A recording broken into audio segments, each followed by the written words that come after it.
Bismillahirrahmanirrahim. Assalamualaikum warahmatullahi wabarakatuh. Pertama-tama, marilah kita bersama-sama memanjatkan puji syukur kehadirat Allah Subhanahu wa Ta'ala, karena atas limpahan rahmat dan hidayahnya saya masih diberikan kesehatan dan kesempatan agar dapat melaksanakan presentasi video ini dengan tujuan ingin menyelesaikan tugas yang diberikan oleh dosen yang bersangkutan. Tak lupa pula kita kirimkan salawat dan salam kepada junjungan kita Nabi Muhammad SAW yang telah mengantarkan kita dari zaman kegelapan hingga menuju zaman terang benderang yang kita rasakan saat ini. Sebelum lanjut presentasi, saya ingin memperkenalkan diri terlebih dahulu. Perkenalkan, nama saya Ardano, mahasiswa Sekolah Tinggi Manajemen Informatika dan Komputer Handayani Makassar, kelas TIC dengan NPM 2020020109. Adapun materi presentasi yang akan saya bawakan yaitu tentang internet.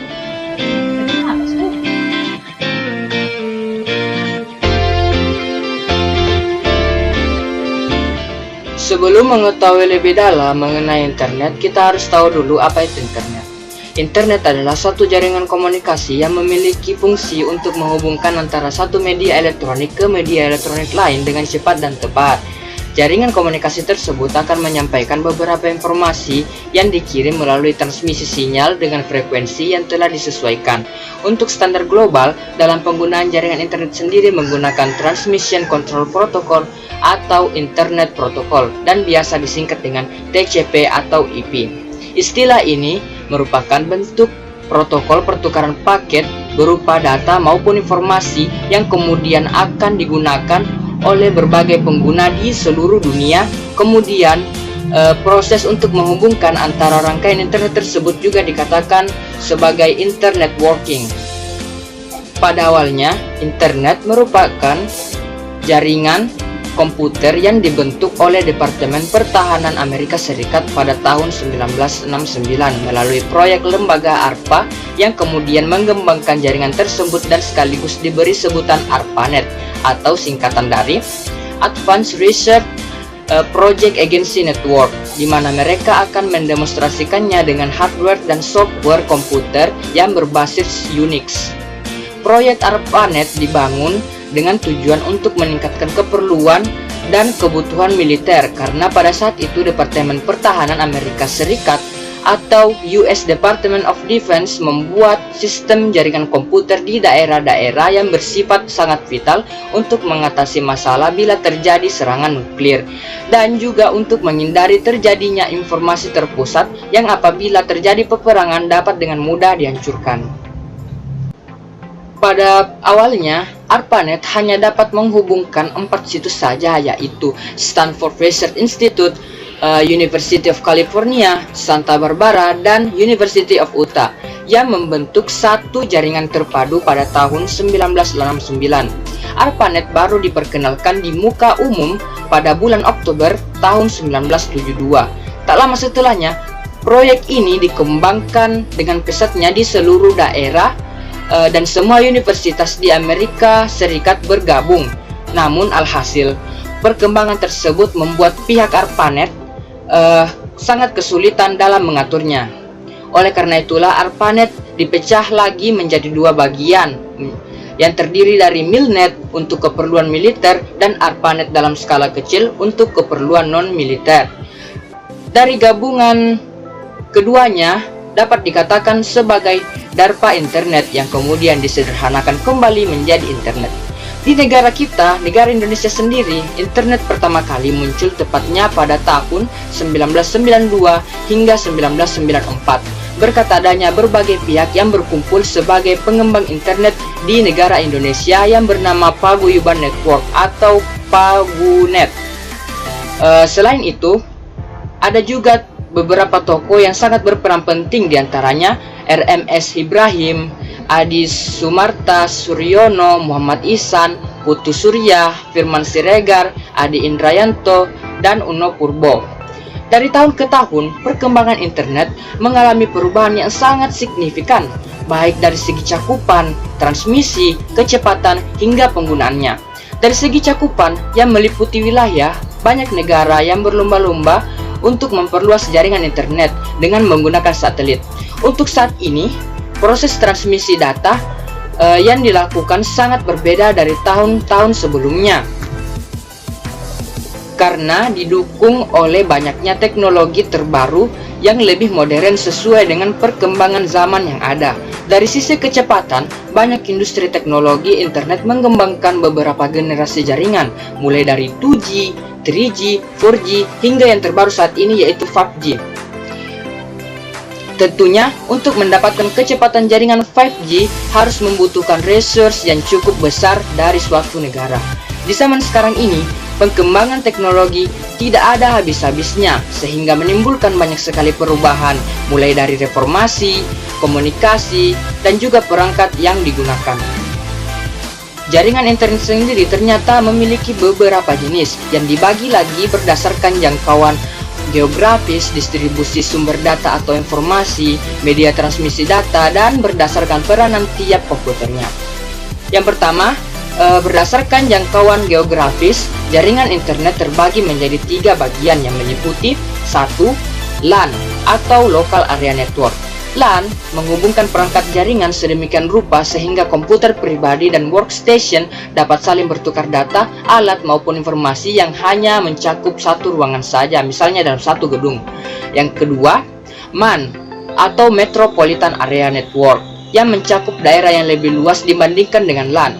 MAN atau Metropolitan Area Network menghubungkan 2 atau lebih jaringan komputer yang berpisah namun tetap berada di kota yang sama.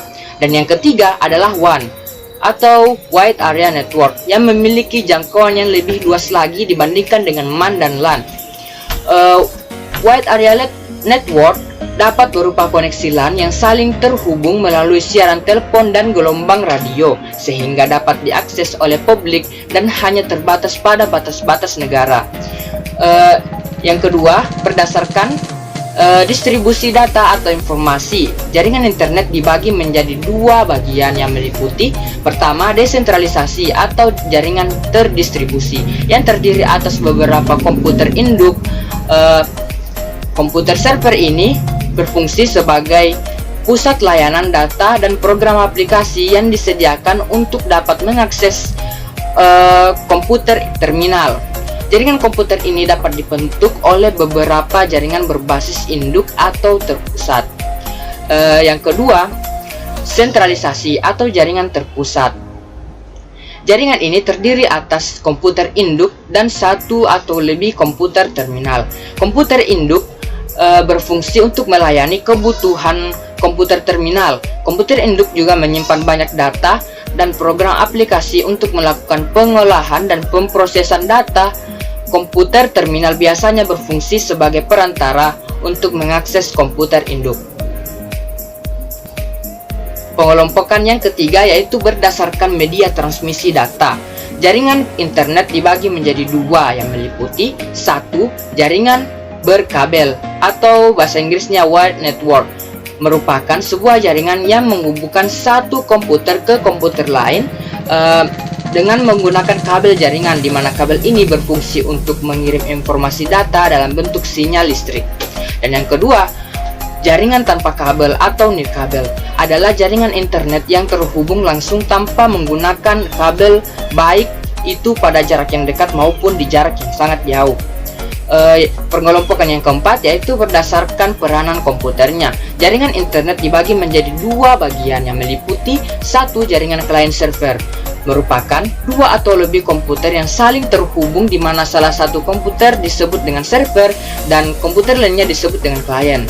Yang kedua, jaringan peer-to-peer adalah koneksi atau hubungan dari beberapa komputer yang memiliki posisi dan kedudukan yang sama. Artinya, seluruh komputer dapat berperan sebagai server maupun klien.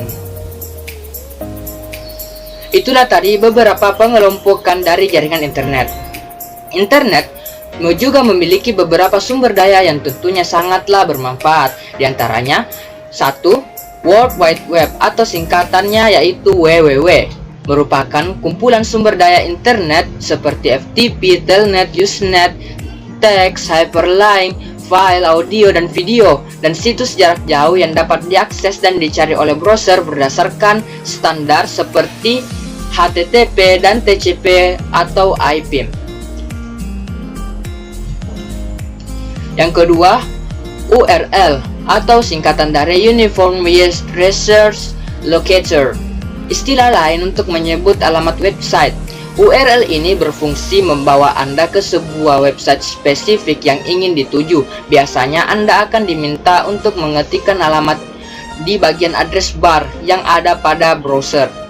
Yang ketiga, File Transfer Protocol atau singkatannya FTP, merupakan protokol yang bertugas untuk menjembatani pertukaran informasi di dalam suatu komputer. Jika kamu mengunduh dan mengunggah file, maka semua aktivitas tersebut dapat dilakukan dengan adanya bantuan File Transfer Protocol ini.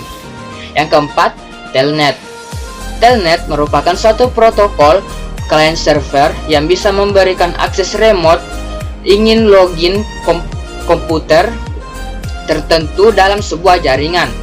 Telnet atau bisa disingkat dengan TN juga bisa diartikan sebagai virtual dan emulasi terminal yang memakai protokol tersebut untuk tujuan yang sama, yaitu mengakses komputer tujuan secara remote. Telnet biasanya dipakai untuk login ke komputer pada internet. Selain itu, untuk mengakses berbagai macam layanan umum yang terhubung dengan jaringan internet, termasuk katalog perpustakaan dan database.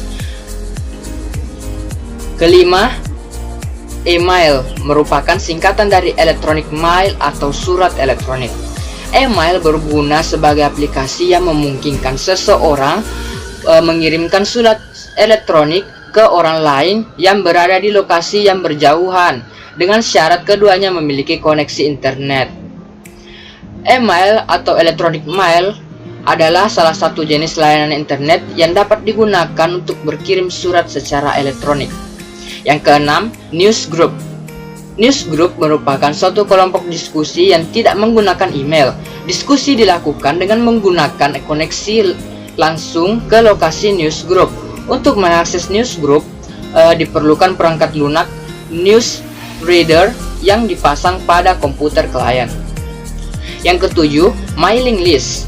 Mailing list juga sering diistilahkan dengan milis, yaitu sebuah alamat email yang digunakan oleh sekelompok pengguna internet untuk melakukan kegiatan tukar-menukar informasi. Setiap pesan yang dikirimkan ke alamat sebuah milis secara otomatis akan diteruskan ke alamat email seluruh anggotanya.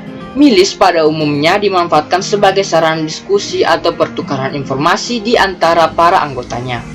Yang kedelapan, layanan IRC atau juga bisa dikatakan sebagai chat, merupakan sebuah bentuk komunikasi di internet yang menggunakan sarana baris tulisan yang diketikkan melalui keyboard. Internet Relay Chat atau singkatannya IRC adalah suatu bentuk komunikasi di internet yang diciptakan untuk komunikasi interpersonal, terutama komunikasi kelompok di tempat diskusi yang dinamakan channel atau saluran.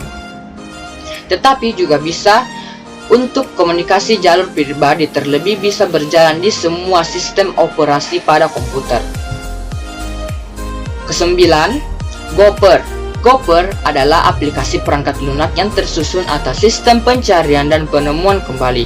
Situs Gopher adalah komputer yang menampilkan menu-menu yang mewakili data dan informasi yang tersedia. Secara mendasar, menu-menu ini adalah daftar isi untuk mengelola dan menunjuk ke sebuah informasi tertentu. Layanan ini menggunakan FTP atau File Transfer Protocol yang digunakan untuk pertukaran file, dan Telnet untuk koneksi dengan server tertentu. Yang ke-10, RC adalah suatu fasilitas di internet yang memberikan kemudahan dalam mencari informasi di antara beribu-ribu file transfer protocol site di internet. Dan yang ke-11, Veronica, yang merupakan singkatan dari Very Easy Rodent Orient New Index to Computerized Archive, digunakan untuk mencari informasi Gopher Spare.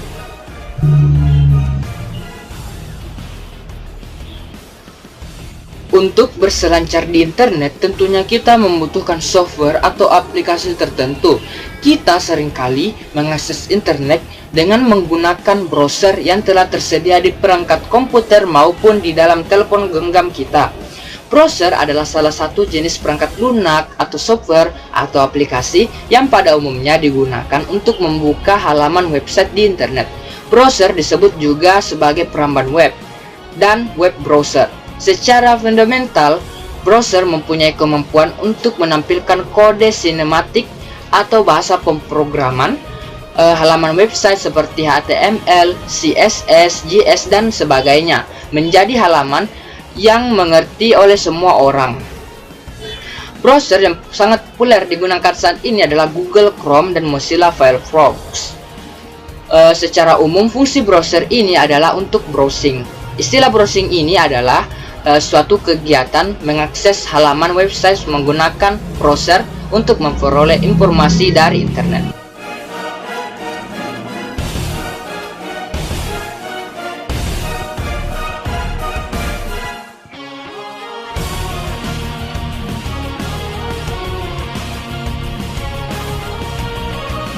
Internet memiliki manfaat dan sangat berperan penting di dalam berbagai bidang.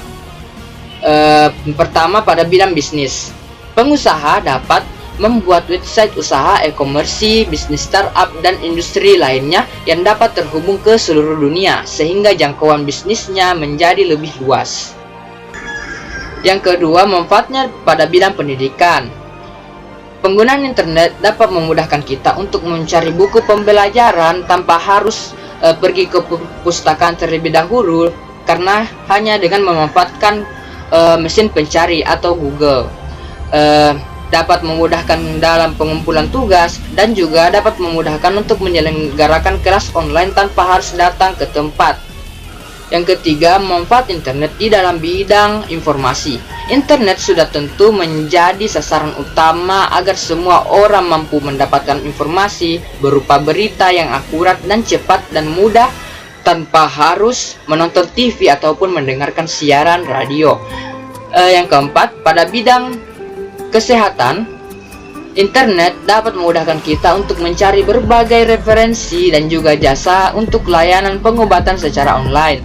Dan pada bidang sosial dan hiburan, tentunya sangatlah sering kita lihat di kehidupan sehari-hari kita, khususnya bagi kaum milenial yang menggunakan internet untuk mengakses aplikasi sosmed atau sosial media, misalnya Facebook, Instagram, Twitter, dan masih banyak lagi. Dan bahkan internet juga digunakan untuk memainkan game mobile yang populer dan dapat terhubung di seluruh negara. Namun, di samping itu semua, penggunaan internet memiliki dampak negatif yang cukup merugikan. Misalnya, meningkatkan potensi kecanduan internet, tidak bisa mengatur waktu dengan baik, meningkatkan potensi kejahatan, misalnya penipuan secara online, banyaknya konten yang tidak pantas, banyaknya penyebaran berita hoax, menyebabkan cyberbullying, dan masih banyak lagi. Oleh karena itulah, kita sebagai generasi penerus bangsa harus menggunakan internet dengan tepat dan bijak agar terhindar dari dampak negatif yang dapat merugikan diri sendiri maupun orang lain. Itulah yang dapat saya sampaikan mengenai materi internet. Saya tutup dengan ucapan wabillahi taufiq wal hidayah. Wassalamualaikum warahmatullahi wabarakatuh.